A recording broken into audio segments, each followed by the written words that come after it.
texting back and forth.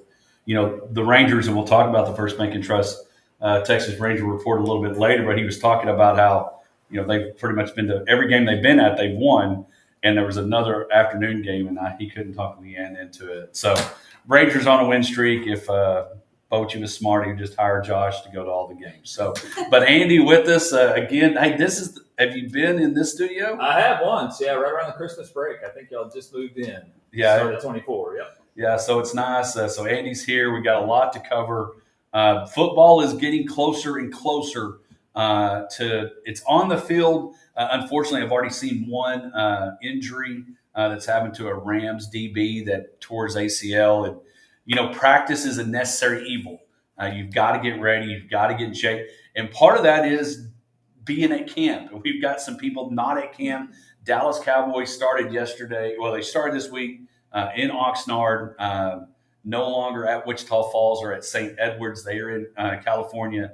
And Jerry Jones was behind a mic yesterday giving his press conference. And there were some things that I was listening to Unsportsmanlike on the way in. And they were just talking about some of the things that Jerry said. And we've gotten used to needing Jerry. Everybody always says, how I text sometimes it's Hodgeonics and nobody knows what it means. True story. I think that's a lot of times when it comes to Jerry Jones talking, like you need an interpreter of actually what he meant. He compared an option quarterback to Patrick Mahomes, and I'm pretty sure Patrick has never seen an option except RPO. Anyway, and so a lot of things going on there. We're going to talk about that. There's obviously people not there, but Micah's been there. Dak is there, but there's one that's not, and we'll talk about that in a moment. We talk about football being here tonight. The Olympic opening ceremony is tonight. We put out one of our Black Plumbing social media questions was, we've got some people carrying the torch tonight, LeBron James and Coco Gauff. We're going to talk about some of your answers and whether or not we agree or disagree. There's a lot of athletes that are going to be competing over the next few weeks in the Olympics. I'll be honest with you.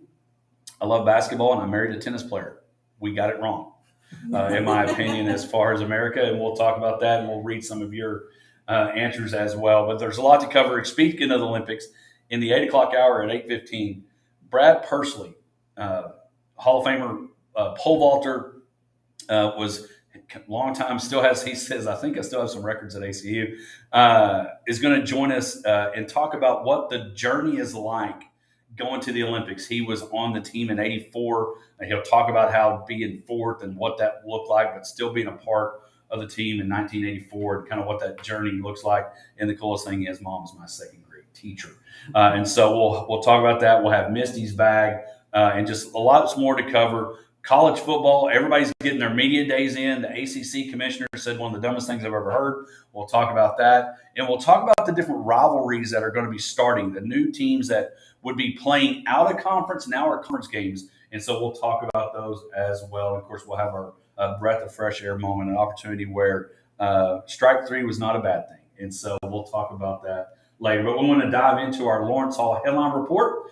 We've got to start with golf because I get to, and I know Josh is listening and loves it, but the British Open last week, as we call it, the Open, Xander Schauffele winning his second major in back-to-back majors, winning the PGA, winning the Open. It was really a great Sunday, Andy. I didn't know. The thing about the Open is you got to get up early and you got to figure out, and I tried to do this for Sunday. I set my recorder and tried to avoid Twitter and anything about social media because I drove to Rotan to preach. But I love the Open. It's probably one of my favorite majors below the Masters. It takes me a while to get used to it. I'm just used to, I guess, trees on the course. And there are no trees on the course there, but and that wind would, I wouldn't make that course at all. But yeah, Schauffele's the guy who's certainly playing well now. 2 majors here in the year, and of course, I'm a Scotty Scheffler type of guy, but Schauffele's right behind him, and he's played really well. And it was always fun to see a guy on Sunday make a comeback, a guy who's not in the lead, overtake the lead and be able to win. That's what he did on Sunday. Well, and the other thing about it was, and again, I was kind of pulling for Billy Horschel. He was one of the first big guests we ever had on the show. Actually, he was on his way to go to the British Open that year. in 2019, and we had Billy on, and Billy's kind of had that up and down. He won the FedEx Cup, and so he's had a lot of success. But what was nice, and he had a couple of bogeys. But what I like about a Sunday golf day is when the leader didn't really lose it, he kind of got beat. Yes, absolutely. Because you don't want to see that guy just crumble and make bogey after bogey and then lose it. Xander just played really well. And honestly, Scheffler was about a ruler's inches of putts that were so close to falling in that he could have easily been, 6-7 under and winning a third major there. But again, it was a great week. And now the other fun thing about Xander, not only is he a back-to-back major, now he goes to Paris to see if he can win back-to-back gold medals. And that's a quick turnaround, but man, how fun is that to have an opportunity to represent your country right after? You're certainly on a emotional high, and you're playing your best golf maybe ever in his career, and now a chance to do it on the world stage again, represent your country. Pretty good stuff. But the other cool thing about it is, at least he was on that side of the pond, right? And it wasn't playing the PGA Championship in LA and having having to go. Yeah, so he's there, and again, the Olympics happening. The opening ceremony is not in golf. It is going to be Xander, Scotty Scheffler, Colin Morikawa, and Wyndham Clark representing USA as they head over to start the Olympics. The other thing that we wanted to talk about that was pretty interesting. Let's face it, one of them, and we're going to talk about the game, but one thing we have to mention about the WNBA is the massive, massive media deal. They just signed an 11-year media deal. There was a lot of basketball media talking about the Lawrence Hall report. TNT, are we going to see the last of Charles Barkley and Ernie Johnson and Shaq and the Jet? Because Amazon and all those people are battling because it's all about the Benjamins. And the Benjamins are leaving TNT. They didn't get a match. It's Amazon, ESPN, ABC. That's taking on the NBA, but the WNBA signs a huge media deal. And folks, let me tell you, I like you, Diana Taurasi. I like you, Candace Parker. Y'all did a great job for the sport, but it's the talent that's there now that's making that happen. Yeah, it's time to move on, and we'll get into that a little bit later. But and I've said multiple times, I'm not a big WNBA fan. I know it's crazy. I'm a woman. I love basketball, but it's just not been my gig. I have watched a little bit more this year, obviously with the Caitlin Clark and Angel Reese kind of drama surrounding the league. But man, I don't want to talk too much as we're going to dive in. But man, it is just, if you're not watching Caitlin Clark and Angel too, I mean they're both very, very good players, but there is something special about Caitlin Clark and what she does for the game and her basketball IQ. If I was a teammate, man, don't sleep on her. Don't turn your back because you're going to get hit probably in the head with a ball because she threads the needles better than anybody I've ever seen. And she is just so much fun to watch. Yeah, I agree. And it's taken a while. I think people are starting to see, okay, maybe the Caitlin Clark effect is real. And kudos to Angel Reese, because I think you have to have a second player helping that. And, the storylines are there. Sometimes I hate they turn them into quote-unquote characters because they're basketball players. But I think the storylines that they have created, as we're seeing, has been pretty special for that league, and all of the players are beneficial, benefiting from that. Well, and it's kind of like our some of our food sponsors, our restaurants people like Mulligan's and Lidl and Potosi Live, and you go and somebody comes in and it's like, man, I've not ever been here. It's my first time to be here. It's like, well, for like Lidl, it's been here a while. Mulligan's has been here a little bit. Potosi Live is starting to get that, having some tenure. I think 2-3 years that it's been there, and it's like it's always been here. Well, the WNBA is kind of the same way in that it's been here for 25 years, but you look at what it's bringing to the table now because somebody's actually turned it on, somebody watching. I'll be honest with you. I watched part of that All-Star game. I clicked over, and here's the other thing that we talk about it. That All-Star game was on a Saturday night. Yeah. And, the NBA All-Star game, they move it on Sunday. Maybe everybody's home. The week is over. They're getting ready for the next week. They had it on Saturday night. And that Phoenix arena sold out, 16,000 plus people. And we talked about it. The WNBA played Team USA. We're talking about the Olympics. And it was the most competitive All-Star game probably known to man and woman ever. Because they were fouling at the end, trying to get somebody to the free throw line. They're double teaming, triple teaming, doing everything they can to claw back. But Team USA with Diana Taurasi and all the other veteran players lose to Team WNBA 117 to 109. And there wasn't a whole lot. It took a little bit to finally to come together and say, good game, good game, good game, because the WNBA girls were going buck wild, loving it. We just won. But it was almost like, you got to remember, you can't be on a text thread when your boss is in your teammates in that same text thread. Because here's the deal. When the Olympics are over, some of your teammates are over there to go try to win the WNBA championship. Yeah, what does Colin say right now? They got cooked. That's like the term she says, my 11-year-old daughter, because I'm not cool. I'm like, what does that mean? But I just actually loved it so much because after the snub to Caitlin and Angel on Team USA and then they win, to me it just intensified all of the drama surrounding the WNBA, and I am here for it. Kudos to those All-Stars for being like, what's up, Team USA? Well, and all the talk was, should Caitlin and should Angel Reese been on that team? And they've done a good job. And I will say, over the last couple of weeks, and really probably one of the best things to happen, and Andy mentioned characters, because at a time it felt like we were watching the WWE segment. Seriously? And who's coming from the back with a steel chair to hit Caitlin. Yeah. But it was one of those deals that Angel's kind of started to become better behind the mic. She really is. And I think it's going to help the league and help the game and help all those things. Because I go back to this, and we're wrapping up our Lawrence Ahead on our report, and we'll have to bump some of that CD talk later. It's 25 years old. Tell me the last time the WNBA was being talked about, not only at the Hodge Pack, which we hope you download, subscribe, rate, review, and listen all the time, but national radio all across while football season's happening, while baseball's happening, and they're talking about the WNBA. So it is a big deal. Never. No. Never. First time, and you've had you've had great players in the past. Speaking of great players, we got a lot of great players on the Texas Rangers. Are they going to be on the move? We think they should be. We'll be back right after this. New Happy Thursday spiked refreshers. Good stuff. Yeah, very excited. Refresher with alcohol. Woo! Weekend flavor any day of the week. Coming in hot. When you get a taste Hodgie. of the Monday, swap it for the bright flavors of Happy Poor Thursday. Hodge. I could tell when we pulled up at the same time, I was like, Yeah. his morning is not going as planned. I knew. I was like, he's going to be rattled.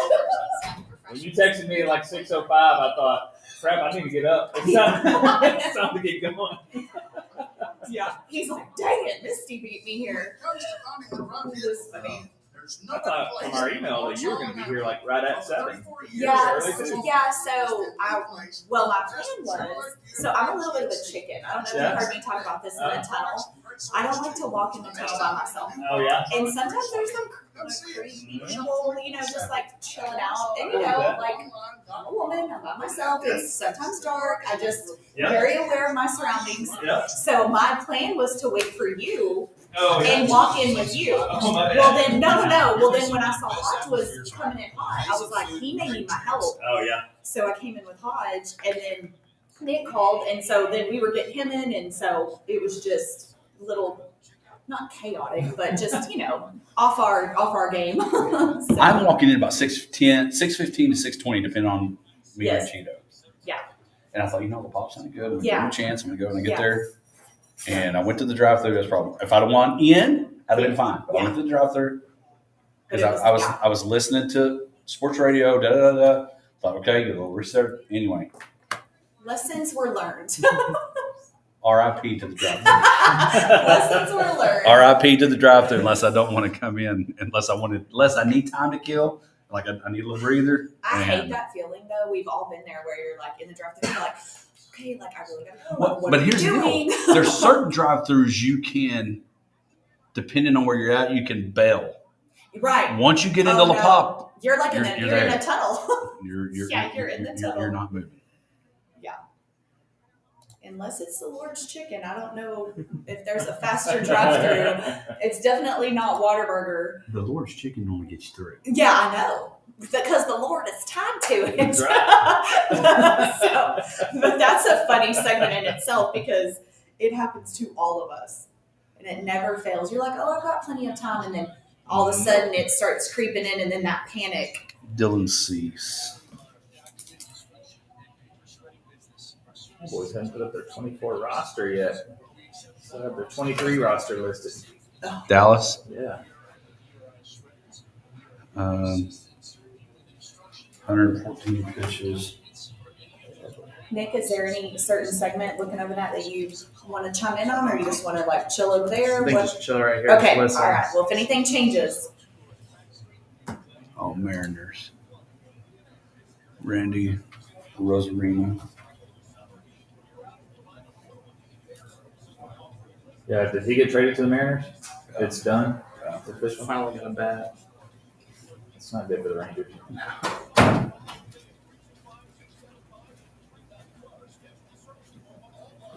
It's like they made the first move to say, hey, we're not changing. We're not going anywhere.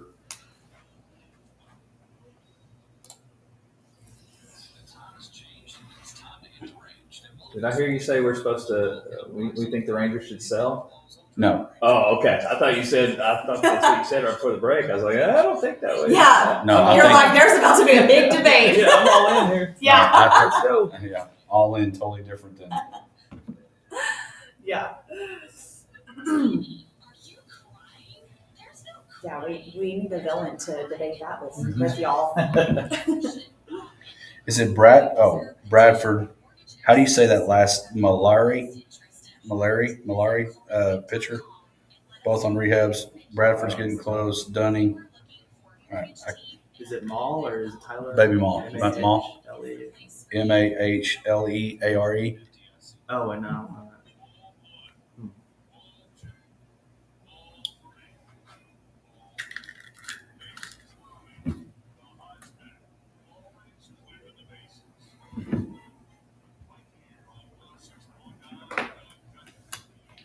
We are clearing the bases here on the Hodge Pack, brought to you by Lot of Landing Cattle. We are in the Potosi Live studio, but it is time for our First Bank and Trust Texas Ranger Report. Lots going on. Misty, Hodge, and Andy Penny in with you this Friday morning.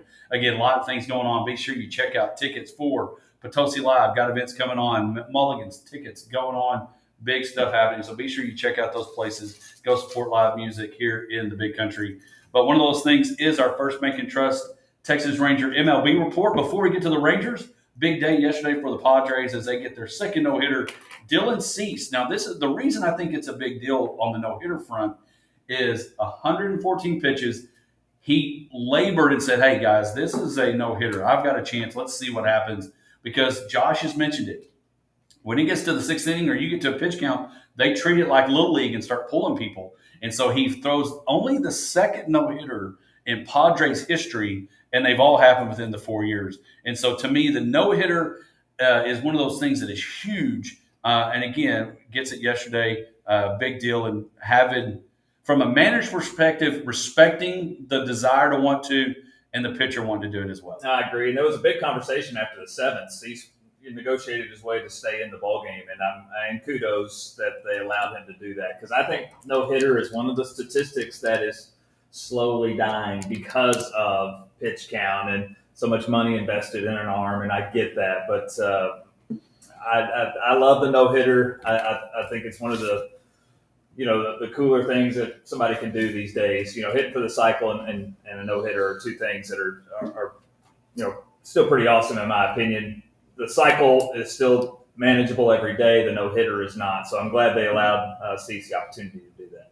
Yeah, no, totally agree with Andy. If that was me, I'd be like, keep me in, coach, please. Yeah. I want a chance to do this. So I just really think it's awesome that they did allow that. So kudos to them. And it's one of those things that, again, talking about the records that aren't going to be broken. Emmitt Smith's rushing record set for life. The no-hitter for Nolan Ryan set for life. We'll talk about strikeouts more because Max Scherzer hit a big number yesterday. But the 5,000-plus strikeouts that Nolan Ryan has, you don't have to worry about it. They're not being touched.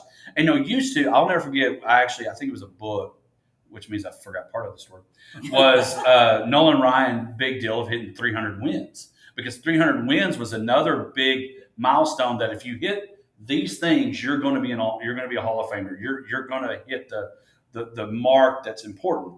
It was, 300 wins, the strikeouts, all those things, and seeing those records still be relevant. It's kind of like somebody was talking about different things that come back, whether it's fashion or the record player. You start seeing now artists are bringing back and not only instead of releasing a CD or something, they're releasing vinyl records for the nostalgia person. Well, that's what these records are starting to become, is something that really matters now, and it's almost like a unicorn if you see a no hitter or something like that because of how long you have to stay in the game and pitch. And the other thing is, it'd be interesting if he was how far over 115 pitches if he'd have been over that into that start. Would he have got to stay in? And we saw the reverse of that just a few weeks ago. If you remember, Paul Skeens had a no-hitter, and he's done it twice through 7 innings and has not had the opportunity to finish those out. And I think about a guy like Paul Skeens here, his rookie year. What's the longevity of his career? What is it? But can you imagine Paul Skeens in his rookie year already with 1, maybe 2 no-hitters, and the Nolan Ryan conversation has already started? However, he hasn't been allowed the opportunity to do that. And the other thing that happened that nobody thought would, he finally got his first loss this past week. Of course, Skeens has been he's been the Caitlin Clark talk of baseball because first rookie to start the All-Star game, all the, the mustache, the other thing that is so unusual about it, and we're going to get to the Texas Rangers, I promise, is you see that in a guy that gets drafted that's playing quarterback day one. It takes a while for that baseball player to get drafted, to be in the big time. Yeah. But now we're starting to see it a lot sooner because I think it's like, hey, we better win now. Let's get these guys while they're hot before they get hurt, before they get older or whatever it is. We saw that with Evan Carter at the end of last year on the World Series run. Wyatt Langford already has hit for the cycle as a rookie this year, and of course Paul Skeens as well. A couple other baseball news that have happened before we get to the Rangers. Trade deadline's happening. Trade deadline is coming. By the time Josh gets to speak on this airwaves again, the trade deadline will have come and gone. But yesterday, the people that are in the mix with the Rangers and the Astros, the Seattle Mariners, they are bringing Randy Arozarena to Seattle. So they've made the move. We were asking here in a minute, are the Rangers going to be sellers, dealers? Where are they going to be? So that trade has been moved, and Seattle says we're here. So they're in. Yeah, Seattle's going all in. They're pushing the chips to the middle of the table. If you're Chris Young, general manager of the Rangers, tough spots. What do you do? Because I think the wild card is – I don't know if the wild card is attainable this year. You're going to have to win the American League West, but now a 5-game winning streak. Granted, it was the White Sox. What do? You push all in or you sell it out? I don't know. Well, I just hope whatever all in means is different than what Jerry Jones means. Because all in with Jerry Jones is playing the hokey pokey. 1 foot's in, I'm taking it out, and I shake it all about, and then I'm going to talk, and nobody knows what you're actually talking about. And so as we keep talking about that, so the Rangers, again, only 2.5 games out first, and you're exactly right, Andy. They're going to have to win the division. The AL East is going to be tough. The Guardians are just kind of hanging out. Nobody's talking about it. It's the Phillies with the best record in the league. They're like, hey, we're over here too. I used to be Indians, but the Guardians are doing it too. And so, but I do think the Rangers are going to have to win that division. And so let's talk about the Rangers again. They've swept the White Sox. They're on a 5-game winning streak. A lot of things happening good. I put in my notes, I don't like it when I click onto ESPN.com and Nathan Eovaldi is in is the picture, and the headline is trade deadline looming. Who's the sellers? Who's the dealers?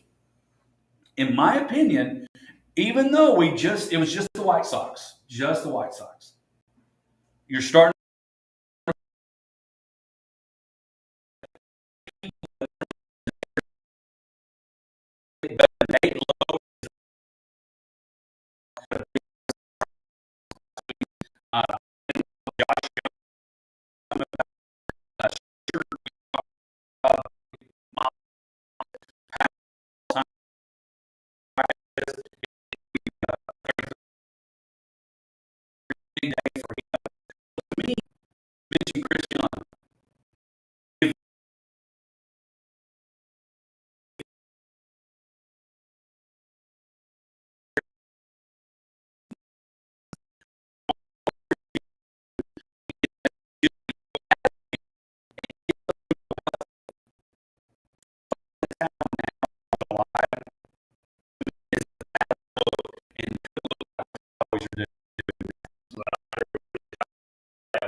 you start dealing, or you start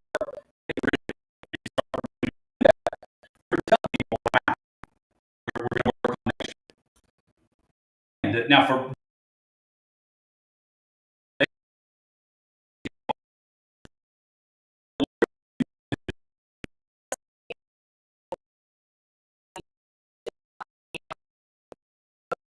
to next.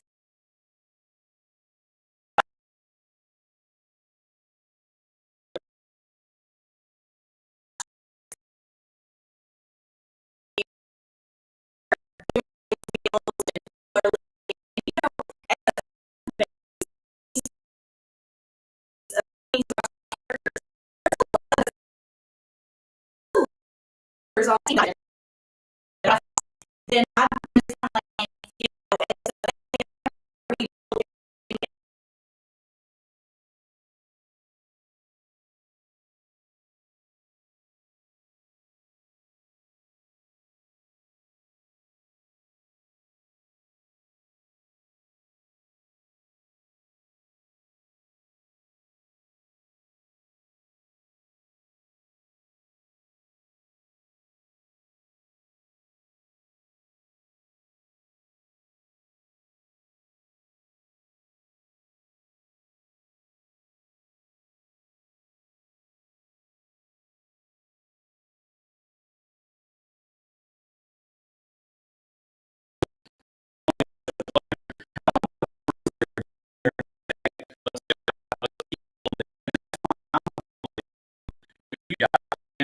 because we look at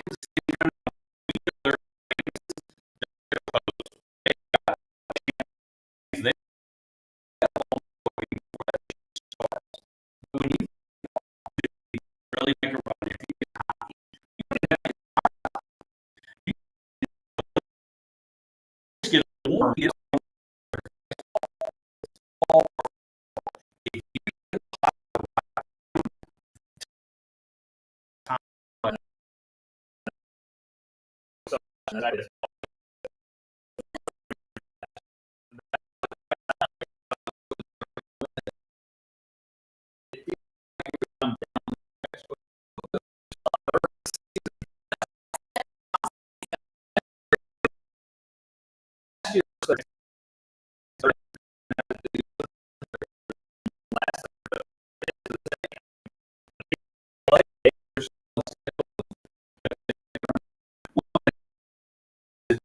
excited, excited forever. That is why, and you know, find not pretty much we're going to lose on I think that's what we're going to see. But they're probably still in game. Because if you remember, they also things are far in that playoff stretch.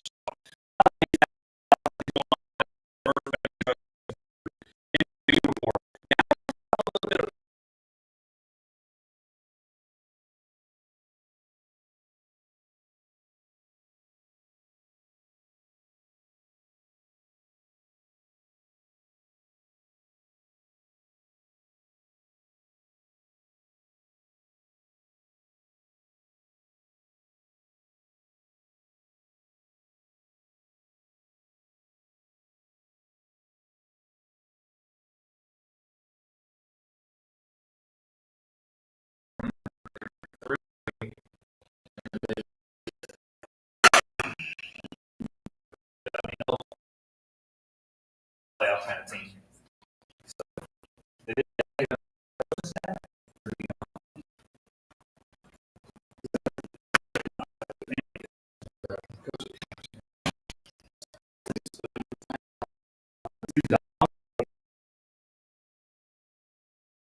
Yeah.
And of course, we've got some in here now.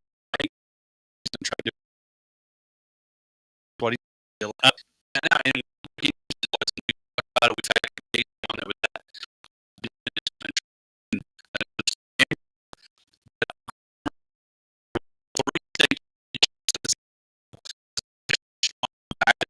Benjamin. And we came out of the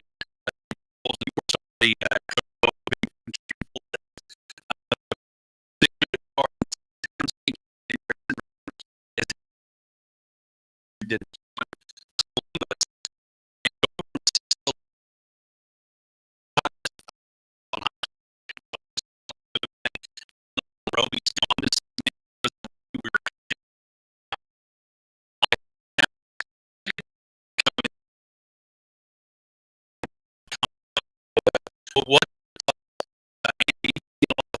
across the year.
Because I always said it's basketball because it's a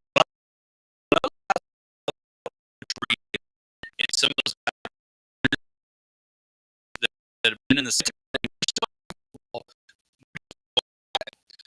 our fault, and it's remember his whole game was success. It's a fun. It's going to be an interesting transition. I'm not going to go to a D1 school and has to realize me. Columbus obviously has got some talent to do that part of the country. So it's going to be interesting because real quick on that.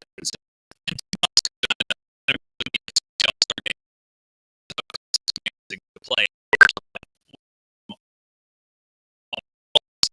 It's boring.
Just on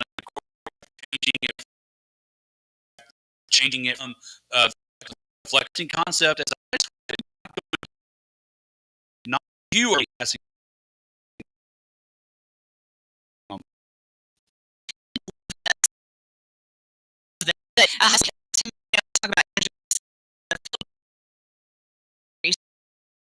I'm just like, what is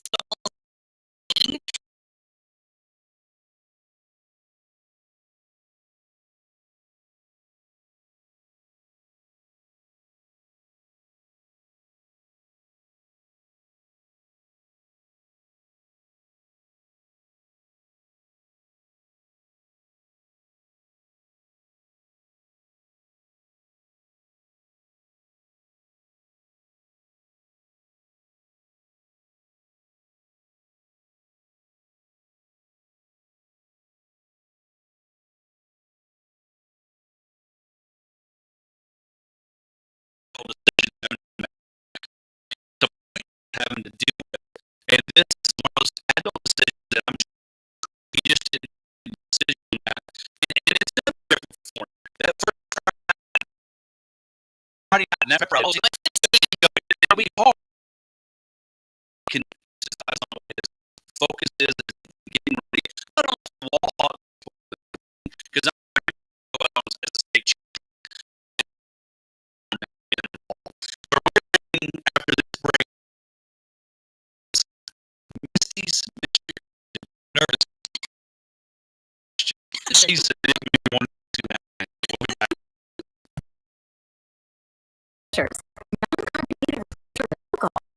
flavor?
Heat. We are out to provide affordable heating and air services by offering a residential $79 AC tune-up special, where our certified technicians will make sure you can enjoy peak performance out of your unit this summer. Call us today at 325-675-8391 or schedule a service appointment online at blackplumbing.com. Call on Black Plumbing. Help is on the way. The time has changed and it's time to hit the range at Mulligan Sports Bar, Grill, and Golf. Come relax on the patio, hit golf balls on the driving range, play 18 holes, and go enjoy a delicious meal, cold drinks with friends. Head to 1166 Ben Ritchie Drive, Mulligan Sports Bar, Grill, and Golf. You'll be glad you did. Tammy, are you crying? There's no crying. There's no crying in mortgages. Buying a home should not make you cry. You deserve a team of mortgage experts who have your best interest at heart. Visit ColemanBank.com and let us help you make your next move. If you are looking for a mortgage team in a league of their own, Coleman County State Bank is the place for you. Equal housing lender, member FDIC. Hot sports takes, life, and everything in between that'll fire you up for the day. The Hodge Pack. Hey, the Hodge Pack is here, rolling in hour number one. Lots of stuff we've talked about again. Of course, C.D. Lamb not at camp yet. He's somewhere hanging out looking for some cash. I wonder if he's nearby just in case they make a decision. But Jerry Jones still not made that decision. Dak is not signed. Dak, check it out. We'll try to get those clips on our Facebook page. But Dak just being there. Hey, and what I like about Dak, he's there.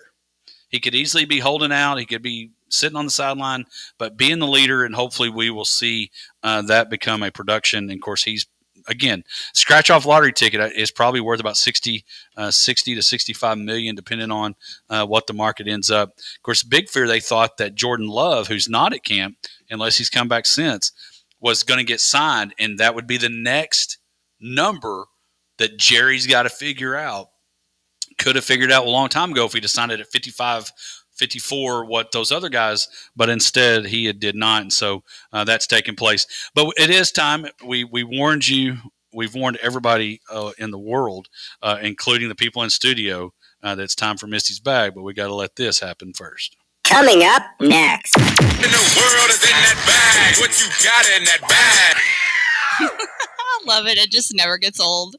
Oh, gosh. Misty's Bag is sponsored by Mulligan's.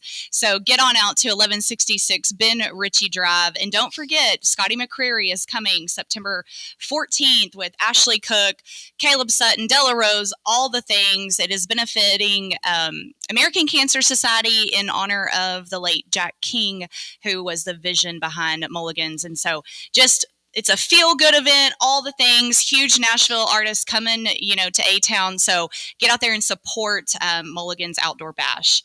So with that being said, right now in the world, don't be too scared, but a lot of politics. We're talking a lot of politics right now. And I know y'all are like, oh gosh, where is she going with this? I'm putting the seatbelt on. Misty, we don't have a dump button. I know. Don't get too scared.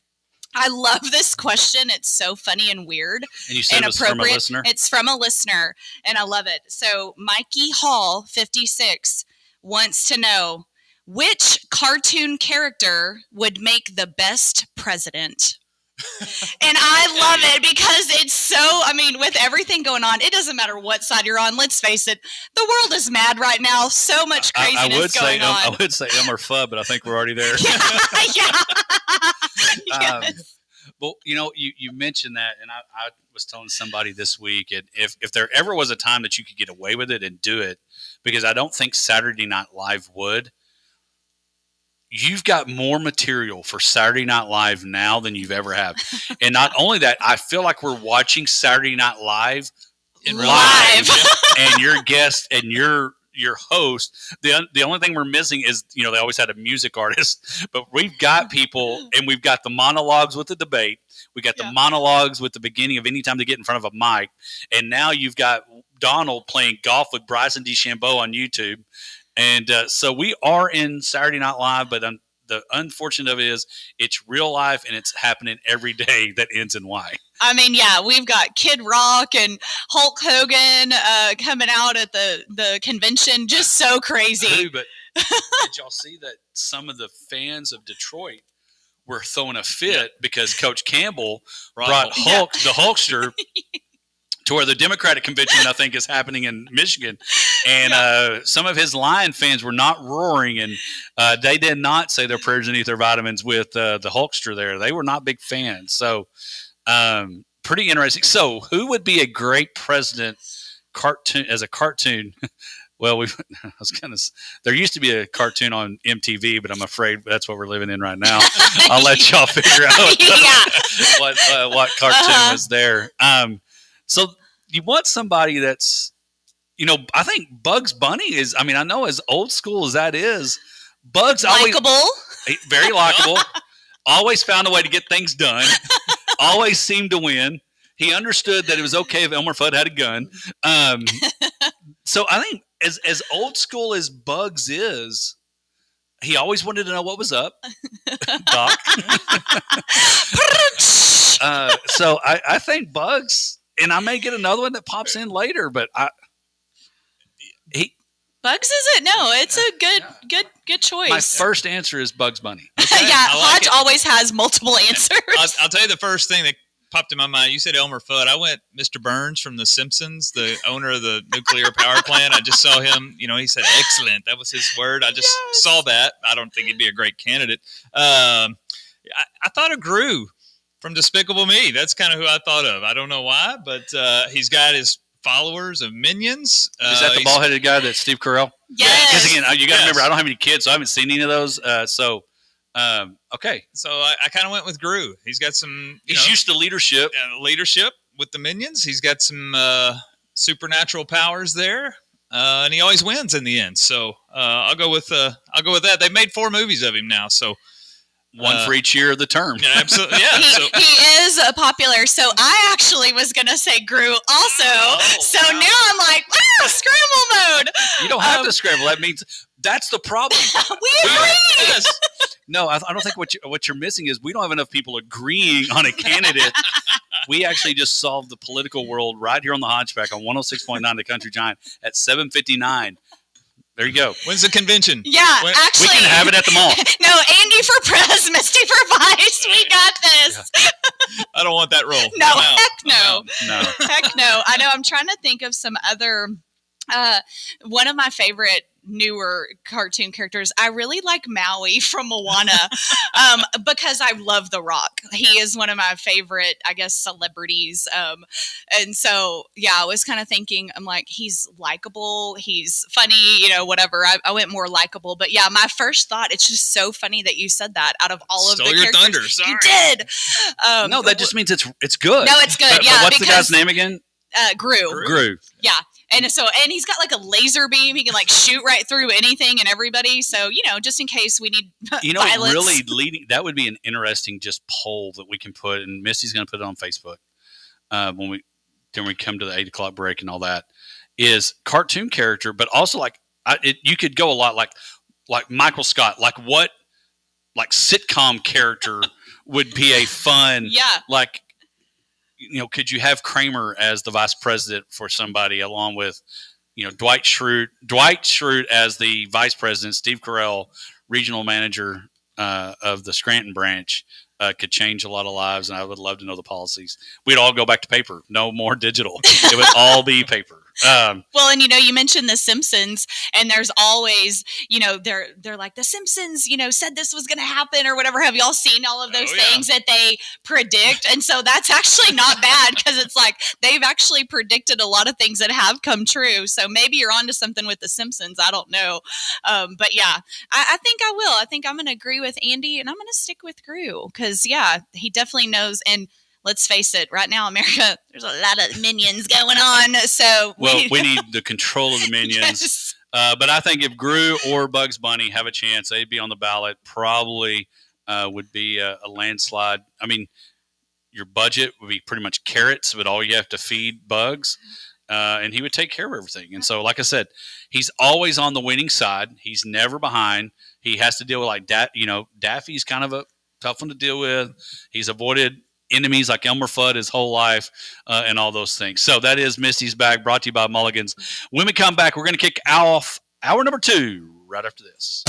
KLGD Stanford, Abilene, 106.9 FM. We are the Country Giant.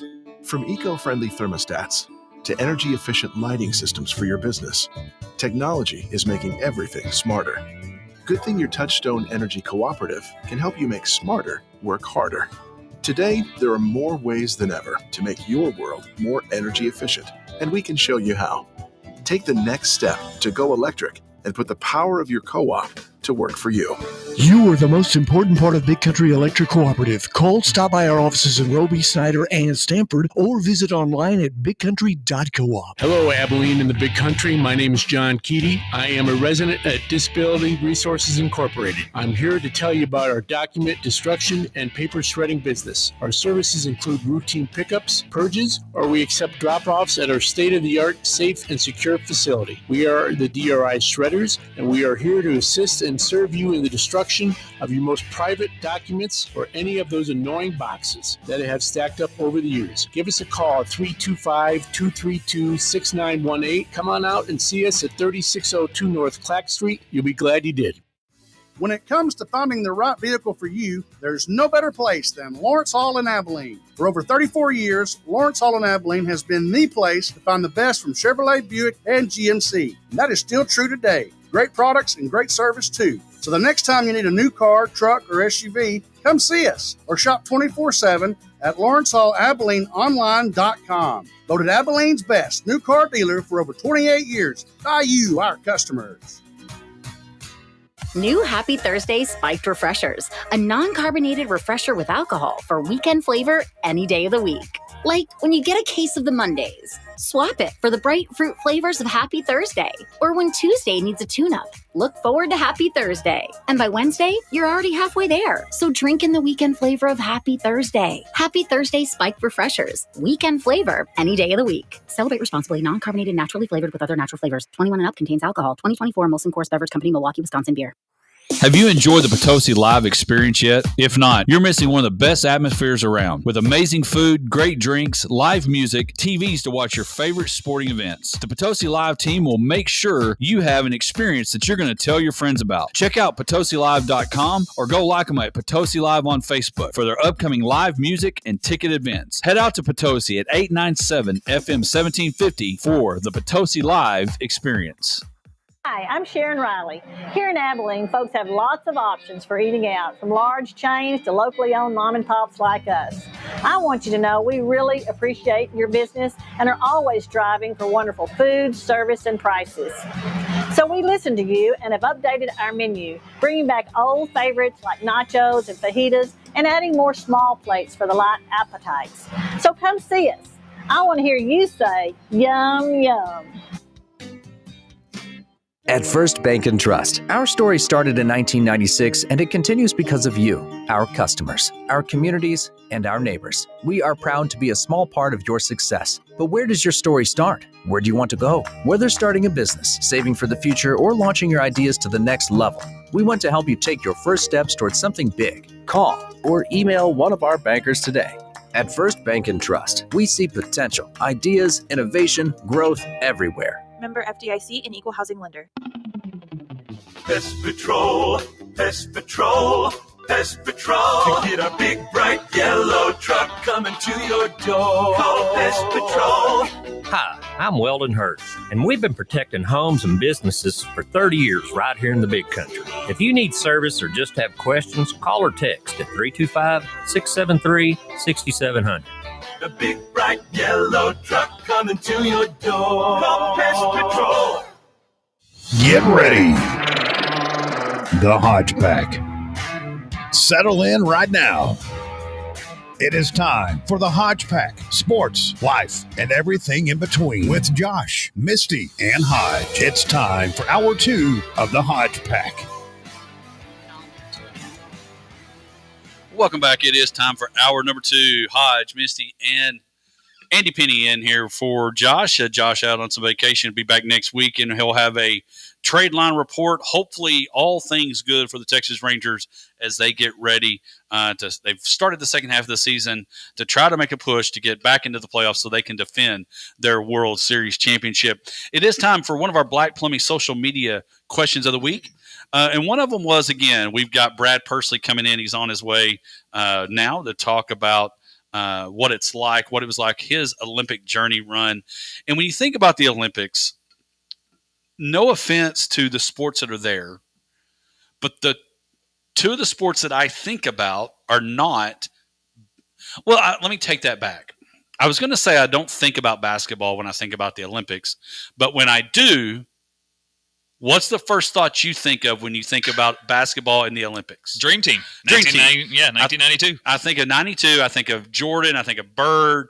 It always pops up. That's what's been coming up lately is they've got 3 from this year's team, and they've got Bird, Magic, and Jordan, and which trio do you want? So I do think of basketball when it comes to the Olympics, but I do not think of Team USA basketball with a whole lot of thought, except for the only, not the original Dream Team, but just the Dream Team.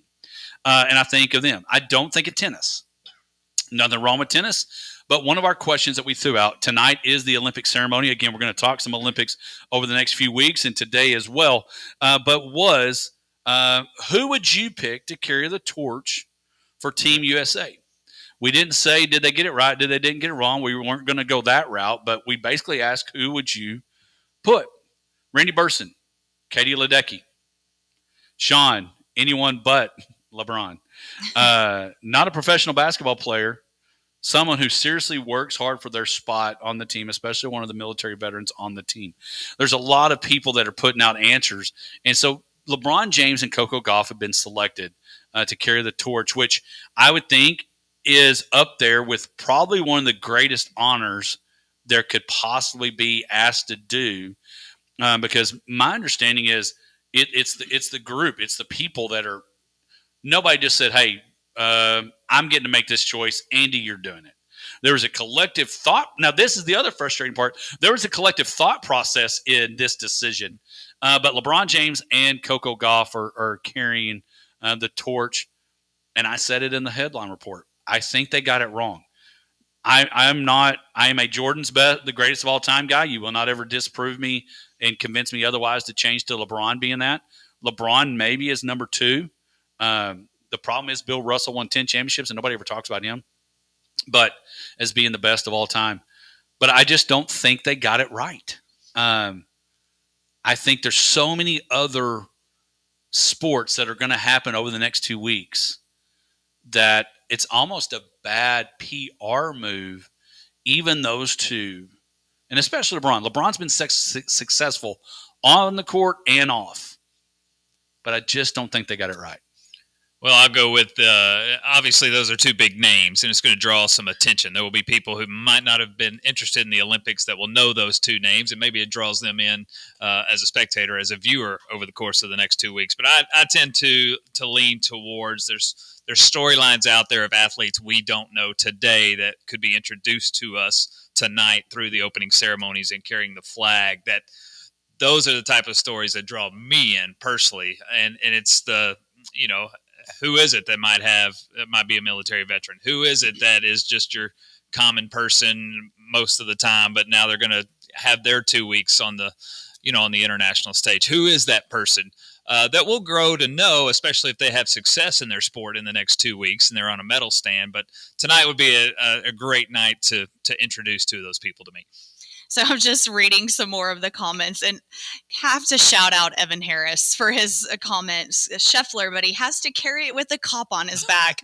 I laughed so hard. Evan is such a loyal listener and friend, and that just really cracked me up. So I agree. I'm like, Scheffler would be great. Yeah, I'm not a LeBron fan either. I very much agree with you, Hodge. MJ all the way in that debate. So I would probably go with Simone Biles. And also, I just was thinking about this last night, thinking about a military veteran. I mean, I like to watch war movies. I don't know if that's a good thing or a bad thing, but like it's my jam. And so You did pick Gru for the president. I know, right? I don't know. I like to watch war movies, and based on obviously true stories. Marcus Luttrell, lone survivor, Navy SEAL, I think would be great paired up. Like him and Simone. I mean, that just screams America, you know? So, like, if I had to pick a duo, a 2-day right now, I don't know why, Marcus, I was thinking about him last night, but I would pick those two. And I don't know if y'all saw this, but Snoop Dogg is carrying the final leg. Did y'all see that? I don't know. I'm just like, what is happening right now? I told you Saturday Night Live is real. And it's actually happening in Paris as well. Okay, bring your green hat too, Snoop, from old school. But it just cracks me up. I'm like, really? Snoop carries the final leg? But and I want to get to our fresh air moment too, along with our Black Plumbing social media question. But here's my thing, and you know this, Andy, and you do a really good job of preparing and getting ready for who we're playing on Friday nights. Well, let's face it, NBC over the last few months have been plugging commercials, getting you ready for the Olympics. And in that, you know, they've got researcher Mike Tirico and all those different people have been researching stories to talk about during that downtime or during that commercial time as they lead into an event. And so you're exactly right. There's going to be, even though everybody knows a lot of people know who Ledecky is, the success, there's going to be so many people that, and she's one of them, that could have been carrying that torch. And so there's going to be a lot of stories that you really could have exemplified and really, because I got a feeling there's other people talking about this decision across the country with radio and TV about this, about questioning who they picked to carry the torch. And so you could have made it to where Michael Bennington, Brian Krauser, and so I just think they missed on an opportunity to really make a good stand. And I think just expand again. I think the whole thing tonight is to draw viewers to watch the opening ceremonies, and those are two names that will draw in some. But I just think there's such another audience out there that is, again, they're over the, and I hate to call them the weekly sports, but the tennis and the golf and the basketball that you see every weekend, where you have some of these other events that only happen once every 4 years, and an opportunity to introduce some of those athletes to us would have been special. And again, we're going to have Brad Pursley in a minute. And we always think that these tracksters or swimmers or whatever only compete every 4 years. They're competing at different things throughout that time, but we don't ever hear about it. We don't see it on TV. You've got people that have the rodeo and a cowboy channel because they watch every rodeo in the country. There may be a track and field channel that the people that are dedicated to track and field are watching it. They're watching the rowers. They're watching those things because it's their sport that they love. But for the most part, nobody's watching those things. But the irony is, of those sports, track, swimming, diving, that's what people look forward to. Gymnastics, they're looking forward to it. And so I just think they missed out on that. And so, but it does kick off now. I'd be curious, and we may try to do this in the break. Is Luka carrying it for Serbia? Isn't that where, or Slovenia? Where's Luka from? Yeah. Slovenia. Do you think Luka's carrying it for them? Is Jokic carrying it for Serbia? I mean, they're probably not the ones carrying that torch. And the irony is, Luka and Joka from the basketball side probably have more of a right to carry it for their country than LeBron does for the U.S. And nothing against LeBron, and he has done a lot for his teams, and he's won some championships, and not, again, a lot of things he's said I've not agreed with.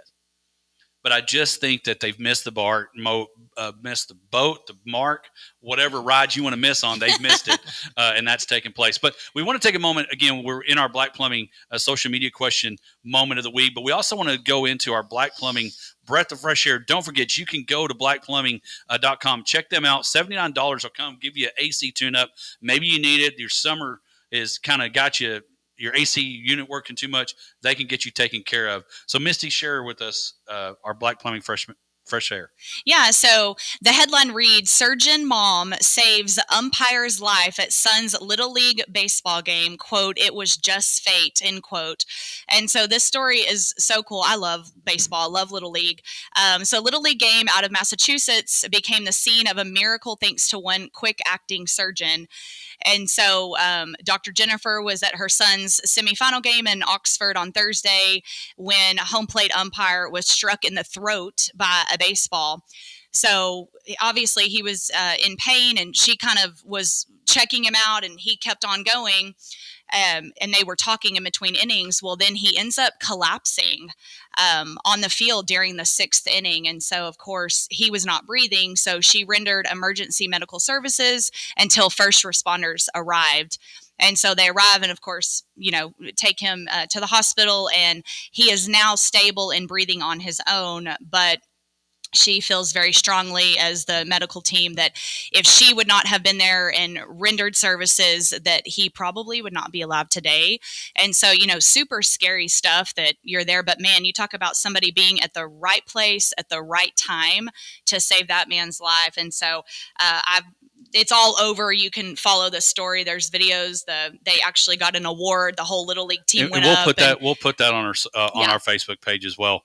But it just reminds you, and I think a lot of times when we're sitting, unfortunately, when we sit in, whether you're at a school, may have to do it at the bank, we do it at the co-op, where you've got that first aid CPR class, and you sometimes you stop paying attention or whatever, and you realize you've got to be prepared. You got to be ready in case you're the one that has to be called on to perform, whether it's CPR or Heimlich or something like that. But it's pretty cool to see the story that's taking place there. You can say, I saved somebody's life. Yeah, we call it a breath of fresh air, Feel Good Friday, and there's just so much negativity right now in the world that, man, stories like that really just pull at the heartstrings, and kudos to her for jumping into action, and that'll be a attention. Relationship the umpire and the mom, oh, yeah. the lady will have the rest of their lives. Yeah, absolutely. So I that was on People, but again, it was on the Today Show. It was all over the place. You can read more about it, but my source came from people.com, and so just a super cool story. So kudos to Dr. Jennifer. And so if you need some fresh air going through your AC and through your house, give Black Plumbing a call, 675-8391. I gave them a call. They came through, did mine. It was fantastic. I think the name was Bravo, which a pretty cool first name. Love that. But took care of me, 675-8391. Speaking of fresh air, when we come through, he hits some air, getting over the pole vaulting in the air. A lot of scary, probably way before helmets were invented. But when we come back, Brad Pursley, his Olympic journey. And again, the cool thing was his mom, my second grade teacher. We'll be back right after this. Favorite thing about my street? It's quiet. Safe. The people. We rely on each other. And we rely on our Touchstone Energy Cooperative. The co-op isn't just about electricity. It's about power. The power of information, efficiency, safety, technology. That's why whenever I have a question about energy, I always call my Touchstone Energy Cooperative first. Because in my community, I am the co-op. And the co-op is me. You are the most important part of Big Country Electric Cooperative. Call, stop by our offices in Roby, Snyder, and Stamford, or visit online at bigcountry.coop. Hello, Abilene and the Big Country. My name is John Keaty. I am a resident at Disability Resources Incorporated. I'm here to tell you about our document destruction and paper shredding business. Our services include routine pickups, purges, or we accept drop-offs at our state-of-the-art, safe, and secure facility. We are the DRI Shredders, and we are here to assist and serve you in the destruction of your most private documents or any of those annoying boxes that have stacked up over the years. Give us a call at 325-232-6918. Come on out and see us at 3602 North. Is in a situation now, it's do or die. He's got to make this height in order to put himself in a position to make 18.8 3/4. Here he comes down the runway. Situation. He's a big guy, weighs about 190. He has improved his speed this year. He's using big poles, but he has misgauged the wind. Pursley is in a situation now, it's do or die. He's got to make this height in order to put himself in a position to make 18.8 3/4. Here he comes down the runway. And it wobbles, but he makes it. Now we have a three-way tie for third place. So Pursley, who skipped 18.1 after clearing 17.9, makes situation. He's a big guy, weighs about 190.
He has improved his speed this year. He's using big poles, but he has misgauged the wind.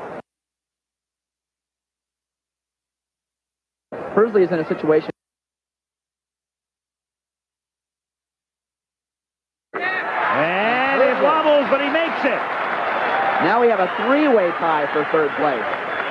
So Persley skipped 18-1 after clearing 17-9. Situation. He's a big situation. He's a big. Your unit this summer. Call us today at 325-675-8391 or schedule a service appointment online at blackplumbing.com. Call on Black Plumbing.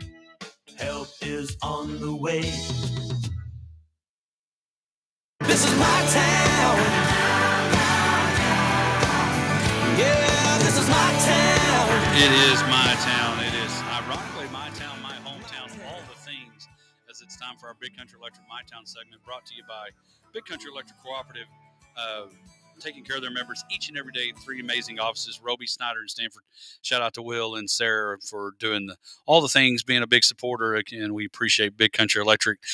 We normally highlight a local player, coach, or program, and today we're highlighting a legend. Listen to this. Big guy, weighs about 190. He has improved his speed this year. He's using big poles, but he has misgauged the wind. Persley is in a situation now, it's do or die. He's got to make this height in order to put himself in a position to make 18.8 3/4. Here he comes down the runway. And it wobbles, but he makes it. He wobbles, but he makes it, and he is making it. I don't know when the last time Brad heard that. But again, joining us this morning for our Big Country Electric My Town segment is Brad Persley. Again, Brad, he may have laughed at it, but when it comes to pole vaulting, the name, yes, Hood is up there, but the name Persley as well. And so, Brad, again, we're glad that you're here this morning to talk about your Olympic journey, but not only the Olympic journey, but just the career of what this, again, there is no helmet on that big set of hair that you had then. A long time ago, had a lot of hair back then. No, it's it's a journey that you never plan on. At least I didn't growing up in Merkel. We didn't really even have a pole vault pit. You probably remember, Ryan, they had bags of foam. We'd fill them up with, the net bags. But you just do something, you get interested in it. And then kind of one thing leads to another. Luckily, I was surrounded by a lot of good people as my career went on. But initially, I was just out there goofing around. Actually, I tell a story that the reason I got into pole vaulting was because a young lady, when I was a sophomore, I didn't start until I was a junior in high school. But my sophomore year, at the end of my sophomore year at the district track meet, there was a pretty little girl that was from a different town that I had an interest in, and she was down at the pole vault pit, and some of the kids were down there, and I thought, I'm going to go down there and see if I can meet her. Show off. Right. So I didn't know I could show off. Most people shoot baskets. Brad's going over a vault. Ballsy play. Just do pole vaulting. I didn't know what I was doing, but I went down there. I said, I probably can do that. And, they had a little pole, and I was messing around and trying to show off. And my coach happened to see me, and he said, hey, you should try that next year. And I was like, well, yeah, sure. Why not? Of course, Merkel, we didn't have a pole vault pit, didn't really. And so, but the next year, the coach got a pole vaulting pole for me. A couple of them borrowed one, and he was smart enough. He didn't know much about pole vaulting, but he knew that Abilene Christian had some good pole vaulters. Coach Hood was there at that time, Billy Olson, a guy named Frank Estes, and he took me over there once a week during their track season, and they showed some interest in me. And Coach Hood, of course, he was interested in any local kid that was, could run and jump. And luckily I could run a little bit and jump a little bit, but they took me kind of under their wing, and Billy, for some reason, liked me and took an interest in me. And so did Frank. And for the next year, and my junior year and senior year, they kind of helped me get started, and that's where it all began. So at what point were you like, I'm pretty good at this? Like, when did it really hit? Was it pretty natural, or did you really have to work at it? Well, of course, growing up in Merkel, we figured out stuff to do. There was just not a lot to do back in those. No phones, no computers. So we just, I remember Don, and Ryan will know some of these names. Donnie Riggin was a good friend of mine, and he lived in town and I lived out in the country. So we would ride bikes to each other's house, and we had we played basketball on dirt basketball, court, winning courts. It was out by somebody's barn, like Caliche or something. Yeah. And then we, during track season, we had what we called the glass alley relays. So behind Donnie's house, there was there in town, there was an alley, and we turned over trash cans for hurdles. We, we'd go to the dump ground and get some old mattresses, and we had a high jump pit. But we would just, and then the little kids would come, and so the neighborhoods, you had fans. Yeah, but we didn't, we had there was an old cane pole, and we couldn't pole vault very good, but we would get the little kids to grab a hold of the top of it, and we would lift them up over, 5 or 6, 7 feet. And so that's really where it started. But, I didn't really know I was ever going to be a pole vaulter. I had no idea. I liked basketball and football, right, and of course ran track. But and unfortunately, you probably didn't have golf. I did. We all wish we would have started golf sooner. That's right. Well, the Tin Cup Country Club, right, it used to be the old Merkle Country Club, but we did everything. I mean, that's just the way you did when you were kids. We didn't have anything else to do, so we played. And I knew if I went home, you were going to work. I was going to go to work. So right, I wanted to stay at practice, and I've always enjoyed any kind of practice. And then, because if you went home, you had to go fix fence or, do something. Granddad had you doing something. Dad had you. I was like, please keep me practice, coach. Right, yeah. Well, and you talk about, we look at these people, and when we think about professionals, whether it's in golf or basketball or wherever, we see the success stories that do come from small towns, like James Washington for recent bias of James Washington out of Stanford going to play at Oklahoma State, a cup of coffee in the NFL, trying to still make it work. But you look at, and you mentioned Donnie and some of the guys that have come through. And of course, one of Merkel's big names is McLeod that went and did what he did with the Oilers and all that. So talk about getting to go, because and our people know this, and in the track and field world, they know it. But getting to be coached by Don Hood at ACU is the equivalent of, you think of Butch Harmon on the golf course or wherever, how big that was. Well, it was, at the time you don't know. Right. But, and looking back, obviously as an athlete, anytime, you're not on your own. You've always got somebody that's helping you, whether it be your teammates, your family. But I was lucky enough to be close to Coach Hood. Now, he was actually, for me, because I was a decathlete, because when I graduated from high school, I jumped 14 feet. I did win a state championship, but 14 feet was not that great in high school. But I could run, and I could jump a little bit, and so he was going to make everybody a decathlete. And Coach Hood was probably a better throwing coach than a pole vaulting coach. He was more I guess he had more notoriety as a pole vaulting coach because he had great pole vaulters, but he had great throwers, and he was a great throwing coach. But at the time, you don't realize how good a coach that you're involved with until after the fact. But Coach Hood was his one of his great attributes was to put together guys with similar personalities and similar interests and put them together in a room. And when you get a bunch of guys like that together, you're gonna get better, or you're gonna get out. Right. And that was kind of what he did, because he had Billy Olson. Of course, everybody knows Billy here from Abilene. Frank Estes, was a Southwest Conference champion. He probably had a good chance to make the Olympic team as well.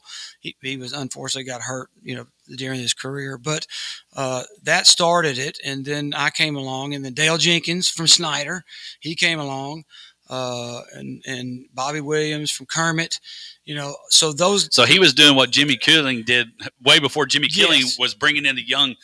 Not but West Texas kids, small town kids, to go compete. Bro, the only outsider at that time was Tim Bright, and Tim made 3 Olympic teams, 2 as a decathlete, 1 as a pole vaulter.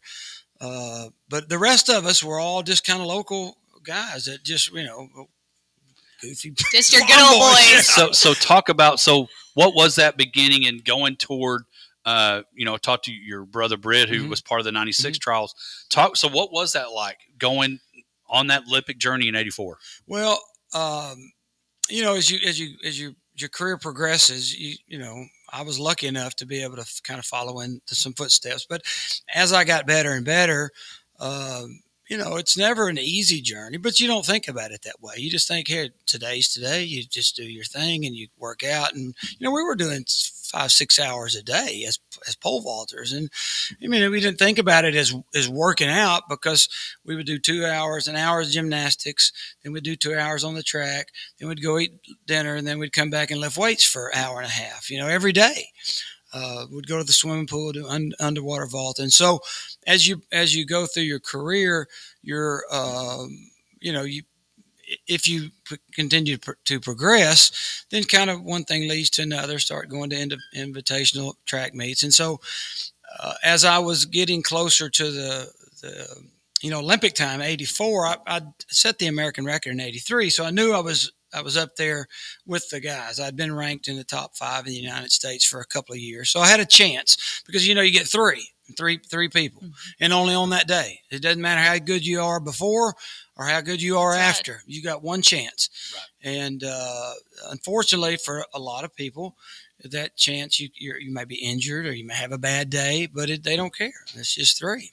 Are you better? Would you say you're better under pressure? Like, some people, I feel like they're like, okay, it's do or die, I've got to do it. And some people crumble under pressure. So which way do you go? I've went both ways. there are times, it's weird. It's like any other sport. When your confidence is high, you feel like you can do anything. But if it's not so good, then you're like, there's always some doubt. But I would say,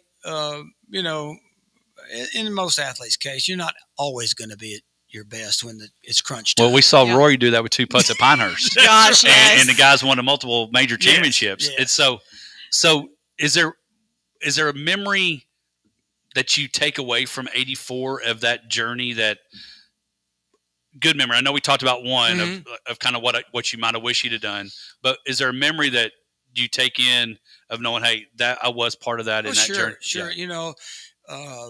It's funny that, you as you go through this, as it's happening to you day to day, you don't really think about it much. I mean, you do at times, but then after you get older, you think, I did all right back then. And sometimes you look at what you jumped back in '84 or '85 or whatever it was. And I jumped, 18:11, 18:10 3/4 actually was the height. But and then you look at guys today and you think, well, they're jumping 19. Well, Duplantis is really the good one, but there's a lot of guys still jumping 19 feet and it's still competitive. You're thinking, it was 40 years ago that we did that. And Billy jumped 19.5. So, I mean, that was a long time ago. And so how much has technology changed, like in that sport? Not much. Really? The poles have gotten a little bit lighter. That the material's still fiberglass, but they've introduced some other materials that make them a little bit lighter, easier to carry. But typically it's pretty much the same. The athletes are getting better, faster, right? Younger, stronger. Their technology of their bodies is different. Yes. Yeah. Yes. We lifted a lot of weights, but that's not the kind of the training techniques now. It's more about speed, dynamic stuff. We were, we thought we were weightlifters, had to be big and strong, but now it's more about speed and that kind of thing. So will you be tuning in to the Olympics? Oh, sure. And what, other than pole vaulting, what is your favorite Olympic sport to watch? I like I like gymnastics, of course. I like, now there's so many sports. Back when I was jumping, there was only, track and field, wrestling. I mean, gymnastics, those kinds of things. Now they've introduced everything else. And the other hard part about with all the other sports being added, not only that they're added, you better have a system of what channel they're on. Yeah, how are you going to watch it all? What time they're on. And if there ever was a time to be sure you had multiple screens, it's going to be during the Olympics. Yeah, and a DVR. Yeah. If that's a thing, I guess you just push record now. But I mean, unlike a lot of other fans, I heard you guys talking about it earlier. I mean, the professionals that have come in, obviously, I think there's more eyeballs because they like, people recognize those kinds of names. I heard you talking about, LeBron and those people. But, for a long time, it was just the amateur athletes doing it. And, I get it. Sport evolves in certain ways. But I enjoy watching athletes that are doing it for the love of the sport more so than financial gain. Now, we all want to make our money and we're working hard for it, but some of the amateur athletes that don't get the recognition, those kinds of guys I like to watch. And I hope that's the stories, as Andy was talking about, that we will hear from Tirico and those people during the next couple of weeks of hearing those stories, because just like, and I know we could talk a lot longer with Brad of just the journey of Merkel to where you are now and the ACU run and the Olympic run and all those things. And so we appreciate you taking the time. No problem. It's one of those, I wanted to do this a couple years ago when the Olympics were going on. I was like, we're making it happen. And so, and your brother, again, Britt was another great pole vaulter. And Katie, your niece, was a pole vaulter as well. And so pole vaulters in the family. Man, it's in y'all's blood. No, I'm like fangirling. I don't care that it was 1984. This is awesome. Well, you're in luck. We're going to get a picture of Brad and we're going to post it. So he'll get a picture of you. Oh, don't do that. A fan of Misty and a fan of Brad. When we come back, we've got football coming, and we're going to talk a little bit of CD. Should we be nervous? But college football, Big Ten Media Days this week, and the ACC commissioner out. When we all know I'm a big fan of Dabo, the ACC commissioner said something that was not right. We'll be back right after this. Everyone in my family uses electricity differently. But when it comes to our Touchstone Energy Cooperative, we all think about it the same way. The co-op is power. Sure, electricity turns the lights on, but power is the information I get from my co-op about efficiency, safety, technology, and I trust the co-op because we are the co-op. They're our neighbors. Our friends. Our home. You are the most important part of Big Country Electric Cooperative. Call, stop by our offices in Roby, Snyder, and Stamford, or visit online at bigcountry.coop. Hello, Abilene and the Big Country. My name is John Keaty. I am a resident at Disability Resources Incorporated. I'm here to tell you about our document destruction and paper shredding business. Our services include routine pickups, purges, or we accept drop-offs at our state-of-the-art, safe, and secure facility. We are the DRI Shredders, and we are here to assist and serve you in the destruction of your most private documents or any of those annoying boxes that have stacked up over the years. Give us a call at 325-232-6918. Come on out and see us at 3602 North Clack Street. You'll be glad you did. New Happy Thursday Spiked Refreshers, a non-carbonated refresher with alcohol for weekend flavor any day of the week. Like when you get a case of the Mondays, swap it for the bright fruit flavors of Happy Thursday. Or when Tuesday needs a tune-up, look forward to Happy Thursday. And by Wednesday, you're already halfway there. So drink in the weekend flavor of Happy Thursday. Happy Thursday Spiked Refreshers. Weekend flavor any day of the week. Celebrate responsibly. Non-carbonated, naturally flavored with other natural flavors. 21 and up, contains alcohol. 2024 Molson Coors Beverage Company, Milwaukee, Wisconsin beer. When it comes to finding the right vehicle for you, there's no better place than Lawrence Hall in Abilene. For over 34 years, Lawrence Hall in Abilene has been the place to find the best from Chevrolet, Buick, and GMC. And that is still true today. Great products and great service too. So the next time you need a new car, truck, or SUV, come see us or shop 24/7 at LawrenceHallAbileneOnline.com. Voted Abilene's best new car dealer for over 28 years by you, our customers.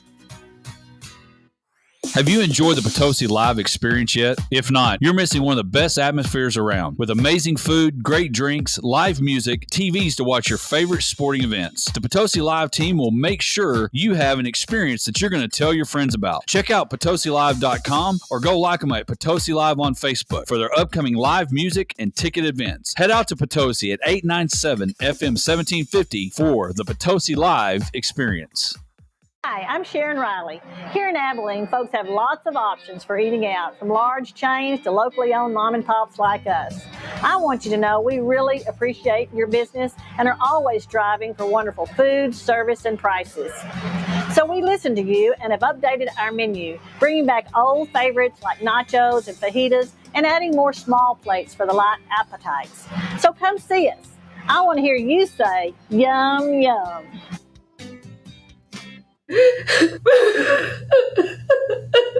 Tammy, are you crying?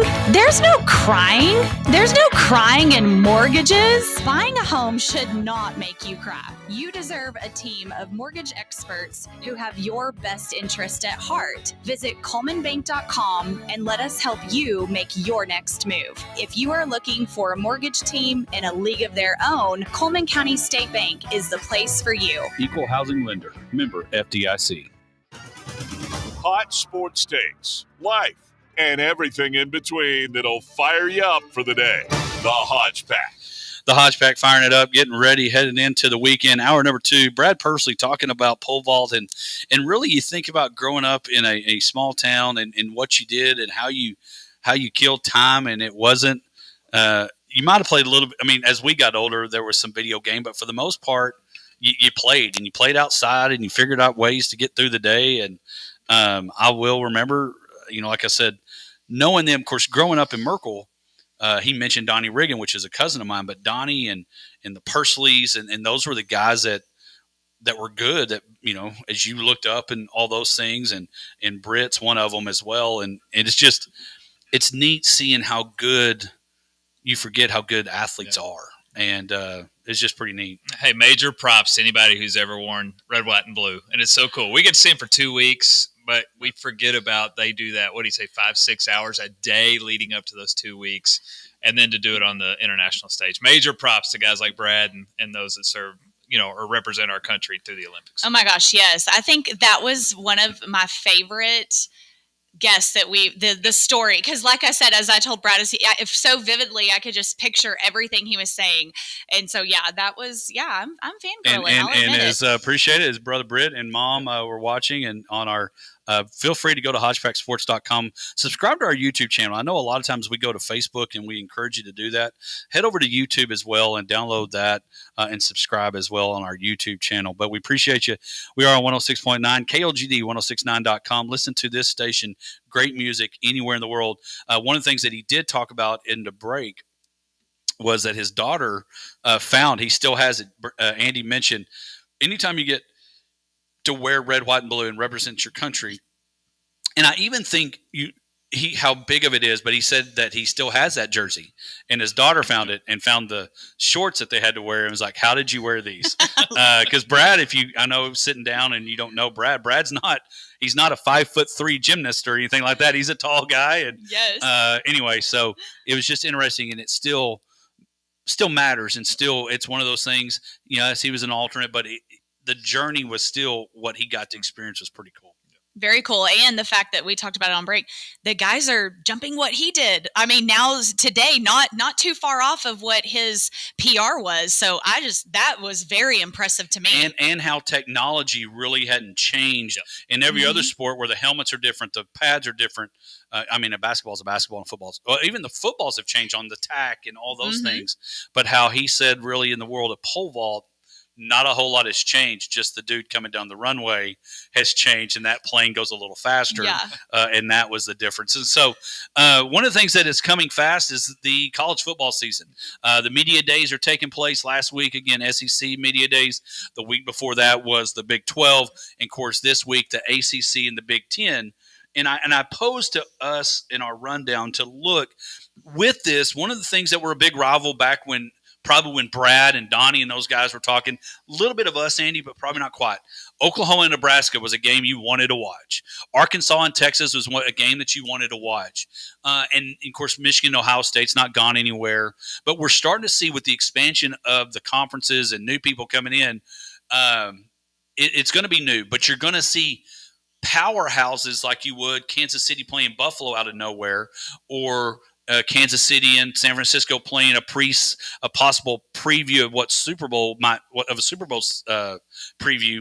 You're going to get to start seeing that now, because you've got powerhouses. Even though it's on the West Coast, you got powerhouses coming into that Big Ten, like Oregon and USC. And so, and of course, the ACC commissioner, I mentioned it during our tease, if you will, he talked about how they have the best, most exciting conference there is. And I'll try to get the exact quote. And I'm like, say, Bud, I appreciate you. And I love Dabo Swinney, and I love Clemson. I hope they win it all. But you may be trying to fight with Big 12 on who that third place is. He's trying to save a collapsing conference in that thing. When you go to your, the ACC media day, and already two of your major names are trying to get out of the ACC. He's trying to save a collapsing conference with that. So, of these people and of these, who are you looking forward to seeing these new games and these new teams? There's a lot of schedule excitement coming up. To me, this is not a conference, and we'll get into the conference combination. But LSU and USC are going to play each other the first game of the year, and it's okay. Because if you lose, it doesn't ruin your chances of being in the top 12. It doesn't like, oh my goodness, now we got to beat everybody by 50 and have all these style points. That's out the door. And so what are some that you're kind of looking forward to with these new schools and new rivalries possibly getting to start? One of my favorite bowl games growing up as a kid was the Rose Bowl. I loved Big Ten versus Pac-10 at the time, now Pac-12, and it's crazy now that they're in the same conference. So I went USC Michigan mid-September. They're playing in Ann Arbor, but I think that'll be fun just from a quote-unquote Rose Bowl perspective. UCLA gets LSU too as well, so that one will be fun. Not necessarily a conference game, but that one will be fun to watch. Kind of neat to see a lot more West Coast, East Coast. For me, A&M Texas is huge. I've been to A&M Texas game twice, both at Kyle Field. I was at Bonfire game in '99. Might still be the coolest sports memory I have, just to watch the human element come out, and competition was kind of a side note to what was going on through Bonfire game. So I'm excited to see A&M Texas come back. I wrote down Tennessee, Oklahoma in the SEC because of Josh Heupel. He was the quarterback last time OSU won a national championship, so I wrote that down. And then Colorado, Texas Tech, an old Big 12 that's now Big 12 again. Dion coming to Lubbock. That'll be a fun storyline when that one plays out too. Yeah, so I wrote down, I think I've got 5 here. So obviously Texas A&M and Texas, huge. That's probably the number one for me. Georgia and Texas, looking forward to that game. Michigan and Washington, a little rematch situation this year. Both new coaches. Right. Both coaches have moved on. One went to the NFL. One went to Alabama. Yeah, so I'm super curious how that plays out. Nebraska and USC, both historic programs that really didn't overlap a ton. So looking to see what creates there. And Alabama and Oklahoma, I think is also going to be something that could turn into a nice little rivalry moving forward. So those are kind of my top 5, I guess, of what I'm looking forward to of the upcoming season. Well, and I think one of the things that's not been talked about enough, let me rephrase. One thing that's been talked about a ton is Texas and OU coming to the SEC. I think one of the things that's been not talked about enough about how maybe, Nick Saban said, Texas isn't going to run the SEC. I mean, they can think that, but they're not. Is Oregon coming into the Big Ten, and really even USC? What can Lincoln Riley do? Because everybody was like, "Oh, he left because he didn't want to go to the SEC with Oklahoma and all that." But he saw maybe the writing on that wall. But you're going into the Big Ten, which still, it's not the SEC, but it's very competitive. I mean, Michigan and Ohio State. Ohio State is Ryan Day's he's kind of like Mike McCarthy, but a little different. And he's had so much success, but there are a lot of boosters and alumni and people that care. We need more out of that. We've seen what Jim Harbaugh did. We need to see you do that. So I'm interested to see how Oregon comes into the Big Ten and handles that. The Texas A&M Texas game obviously is the easiest one for us to see. Nick is here going to UCLA. Being able to see what that does, I felt bad. Coach Foster, I don't know if you saw his presser. It was awkward. Redo. He would love a redo on that. Dump button.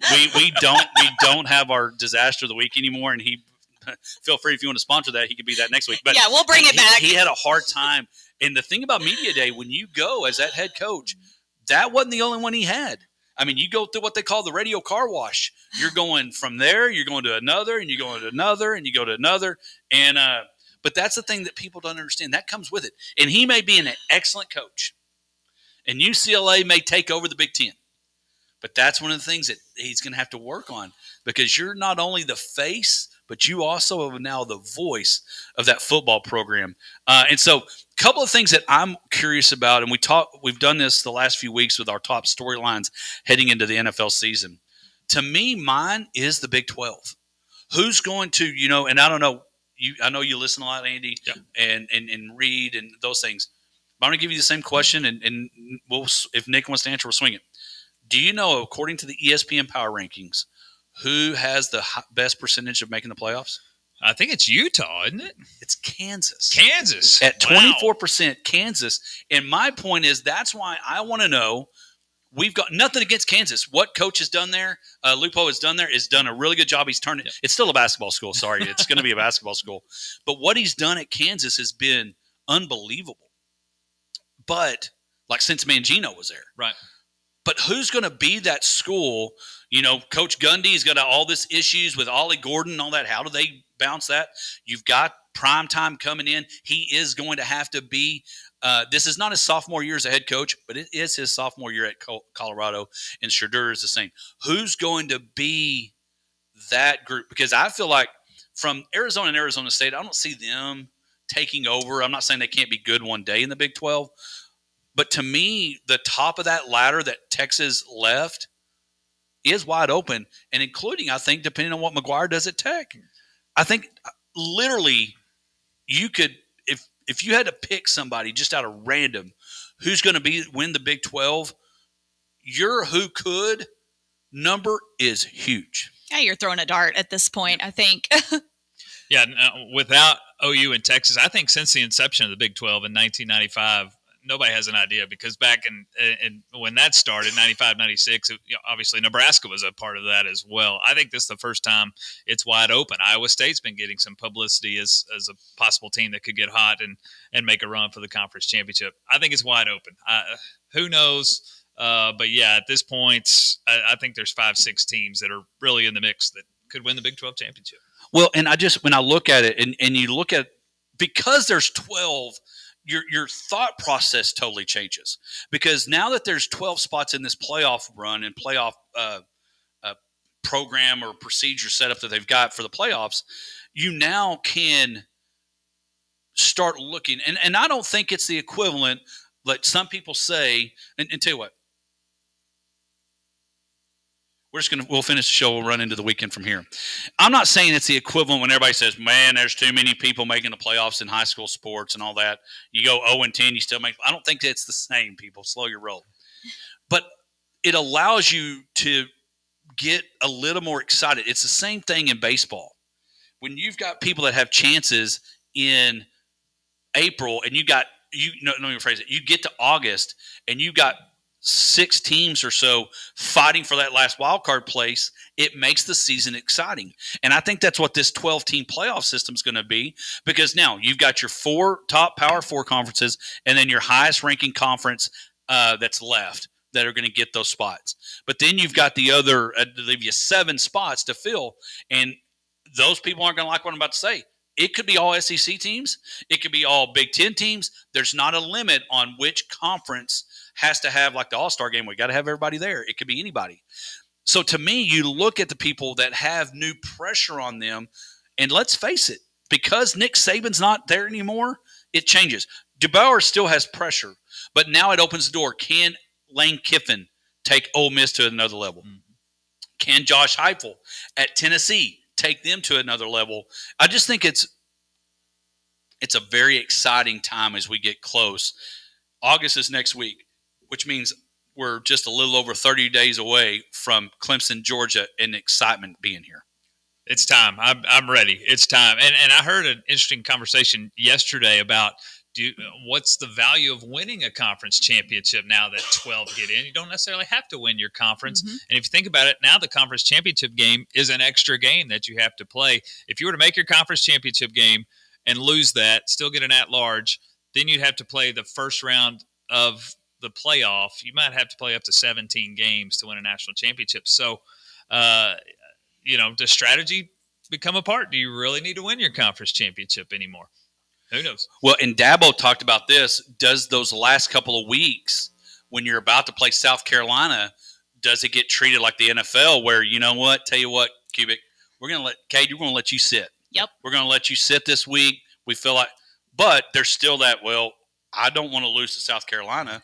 Kirby Smart doesn't want to lose to Georgia Tech because Georgia Tech can go 1-10, and if one is over Georgia, I just got him an extension at Georgia Tech. So it's going to be fun. I'm excited about it. My big question going in is who will be the Big 12 team that, and will it look like football? I mean, basketball, where they beat each other each week and nobody just really rises and runs the table in conference play. Yeah, I know.